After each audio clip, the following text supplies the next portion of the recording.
ఒక ప్రొఫెసర్ తన స్నేహితులతో కలిసి పిరమిడ్లు చూడ్డానికి ఈజిప్టుకు వెళ్లాడు.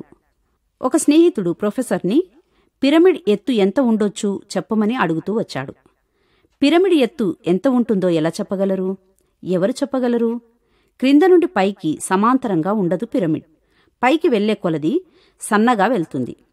టేప్తో కొలవగలరా? కాని స్నేహితుడు అదే పనిగా వెటకారంగా అడుగుతూనే ఉన్నాడు. చివరికి ప్రొఫెసర్ ఏం చేశాడంటే తన నీడ ఎత్తును కొలిచాడు. తన ఎత్తుకు నీడ ఎత్తును లెక్కగట్టుకున్నాడు. పిరమిడ్ యొక్క నీడను కొలతవేసి తన ఎత్తుకు తన నీడ ఎత్తుకు మధ్యనున్న తేడాను బట్టి పిరమిడ్ ఎత్తుకు లెక్కగట్టాడు. ప్రొఫెసర్ నిర్ధారించిన లెక్క సరైనదిగా తేలింది. అందరూ ఆశ్చర్యపడి ప్రొఫెసర్ను అభినందించారు. స్నేహితులారా, ఏదైనా ప్రయత్నించక ముందు అసాధ్యంగానే అనిపిస్తుంది. అవును, తలపెట్టక ముందు ప్రతి పని అసాధ్యమే. ఒకసారి ప్రయత్నిస్తే కొంతగా ఏదైనా సాధ్యమవుతుంది. ఏదైనా చేయగలననే నమ్మకం మనిషికి అవసరమై ఉంది. స్థిరచిత్తంతో, నమ్మికతో ఏదైనా చేయగలరు. అసాధ్యాలను సాధ్యపరుచుకోవడానికి మనము ఇట్టి నమ్మకాన్ని కలిగి ఉందామా?